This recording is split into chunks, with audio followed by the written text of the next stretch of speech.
Yo, what is up guys? It's Pedro here, and in today's video I will be talking about a report that came out that said the Washington football team wants to involve Gibson more in the passing game. We'll talk about that and how it's going to affect our offense and why I think Antonio Gibson is poised for a huge season in 2021. So if you guys are new, make sure to subscribe for Washington and NFL content. We're almost at 5,500 subscribers, so please help me get there. So let's get right into the video. So John Keim did report on his podcast that the Washington football team does want to get Antonio Gibson a little bit more involved in the pass game, which I definitely agree with. Here's some, other information about Gibson this past season. So he was used mostly as a pass catcher at Memphis in 2019, as most of you guys know.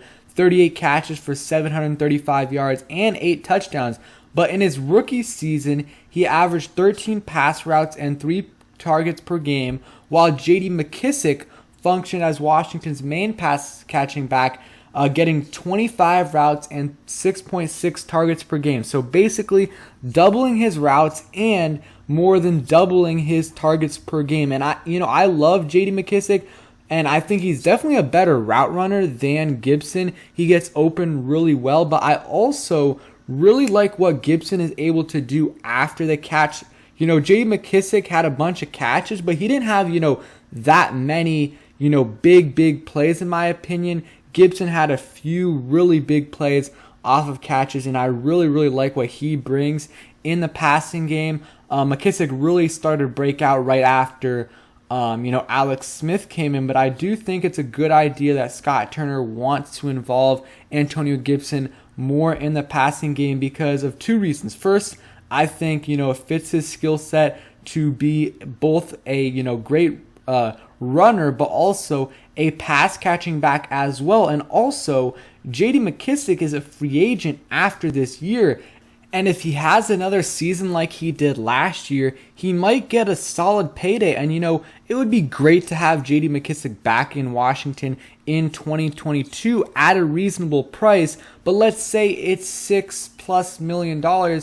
You would much rather keep Gibson if he can develop into a pass catcher. Or, he already is a good pass catcher. I mean, you look at his stats. He had 250 yards receiving this past season, but if you can take him to the next level, then you won't have to rely on McKissic as much, and then maybe you can keep instead of re-signing McKissic for $6-7+ million, you can use that money on re-signing one of your defensive players like Jonathan Allen, Deron Payne, or maybe Terry McLaurin. I'm not saying I don't want McKissic back, but if Antonio Gibson takes that next step in the pass catching game, maybe you do not need J.D. McKissic. You look at his stats this past season. Gibson, 14 games, 795 yards, 4.7 yards per carry, 11 touchdowns.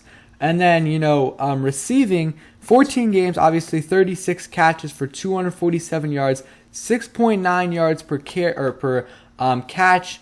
McKissic was involved a lot more in the pass catching game with 589 yards receiving and 80 catches, so more than double Gibson's catches. But Gibson was really improving as the season went on. If you look at his stats last year, I mean, you really have to think. I mean, he really didn't get an off season, no minicamp, no OTAs, and not even really a full training camp, and he got really better and better as the season went on. Started off pretty slow, it wasn't bad, but just, wasn't at the level he was at the end of the season. 36 yards, 55, 49, 46, 27, 30, and then, started to pick it up a little bit with the Cowboys game, and then really after the Lions game, he was really good with 94 yards against the Bengals, 115 yards against the Cowboys with 3 touchdowns.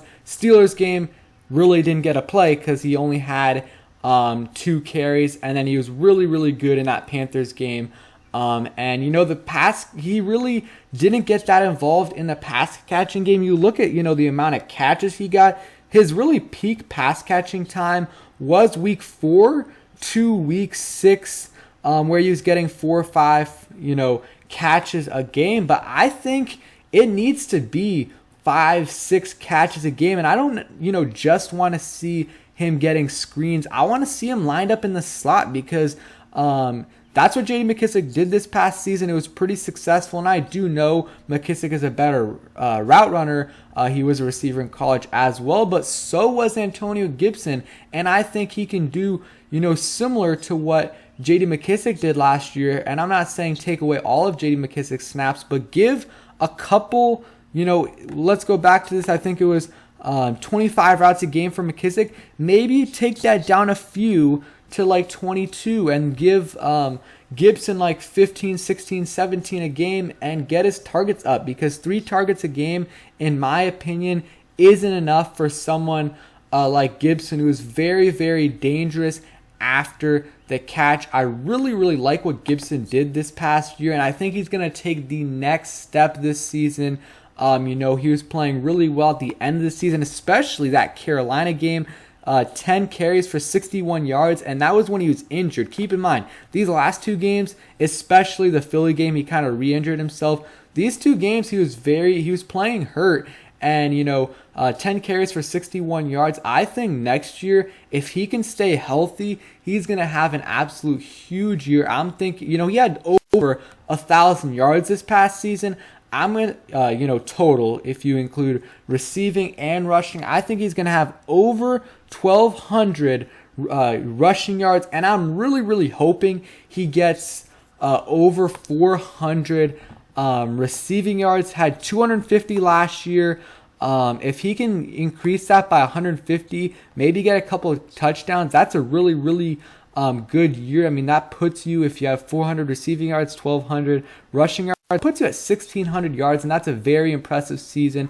Gibson was so good, in the red zone in terms of getting into the end zone. He had so many touchdowns in that area, and they weren't all from the 1-2 yard line. Like, he had a bunch where it was from like the 5-6 yard line, and he punched it in, and those were some really, really clutch touchdowns by Antonio Gibson. So I am expecting a big year by him. He also really didn't have a fumbling issue as well, which is great. I think he had 1 fumble actually had 2 fumbles, and I think they both were, while he was receiving, and one was at the end of the half where it really didn't matter. But yeah, let me know what you guys think. Do you think the Washington football team should involve Gibson more? I do. Like I said, I think they need to get him some more targets per game, especially not only lining up out of the backfield and running some routes, but I want to see him running some routes in the slot like McKissic did last year. And if he can do that, I think this offense is going to go to another level. And another reason why I think he's going to have a breakout year, there's going to be some other great players on this offense that, the defenses are going to have to put some attention on. Terry McLaurin, Curtis Samuel, maybe even De'Ami Brown. And I'm really excited to see what Antonio Gibson, J.D. McKissic can do this year, and maybe even Jarrett Patterson if he makes the roster. So thank you guys for watching. I hope you guys enjoyed the video. If you did, please hit that like button, subscribe if you guys are new, and turn on those notifications so you never miss a video, and peace.